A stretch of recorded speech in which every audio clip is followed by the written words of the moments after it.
Hey everyone, and welcome to Parallel, the channel where we yank on history's loose threads and see what unravels.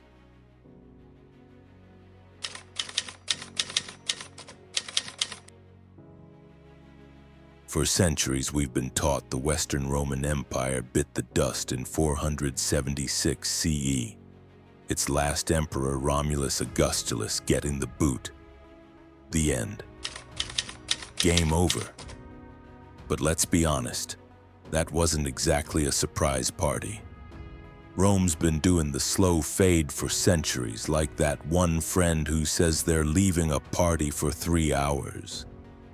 Think endless barbarian invasions, emperors playing musical chairs with the throne, and an economy that needed a serious bailout.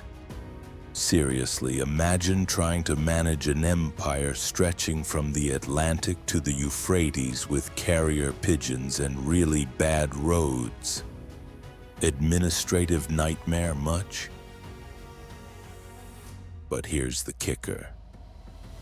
What if this historical snooze fest of decline wasn't predetermined? What if at one very specific moment a single tiny tweak could have kept those legions marching and those Caesars, well, still Caesaring? That's what we're diving into today.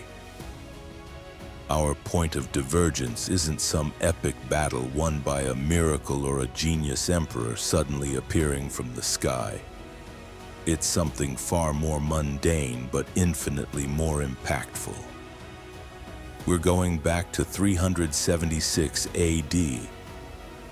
Now in our history, the Visigoths, fleeing the terrifying Huns, rocked up to the Danube River asking for asylum. Standard Roman procedure for barbarians entering the empire was pretty solid. Disarm them, break them into small groups, send them to underpopulated areas, and hey, maybe recruit some of their tougher guys into the legions.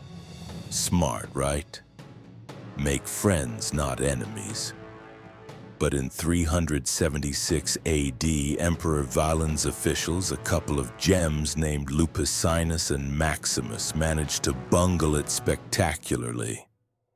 They let too many Goths across without disarming them, and then decided it would be a great idea to withhold promised supplies and sell food at outrageous prices. Yeah, you heard that right.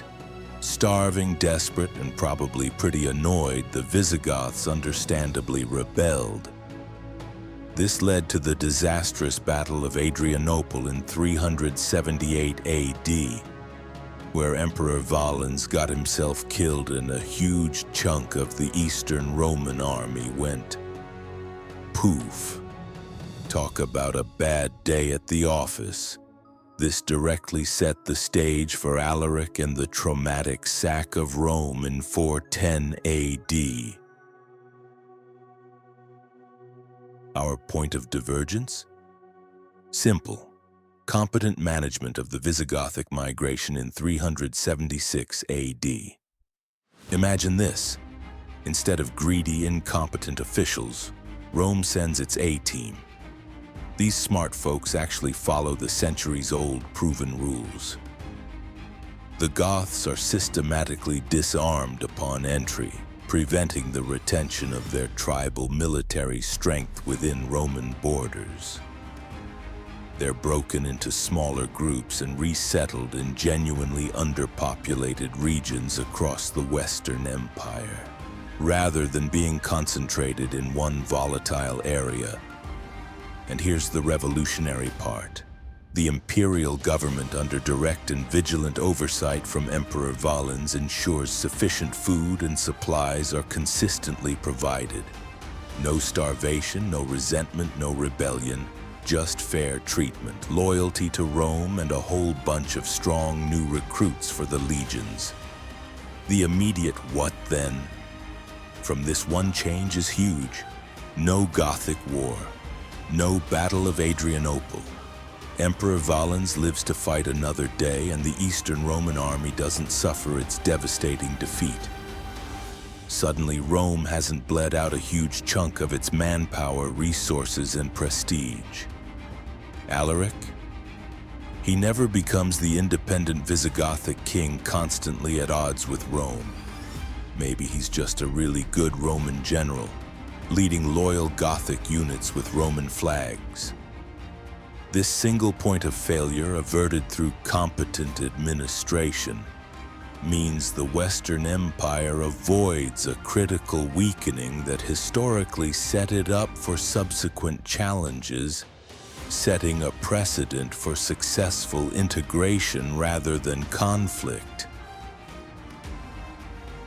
This seemingly minor administrative fix prevents a colossal domino effect. The Western Empire, instead of being weakened, has a stronger, more loyal army.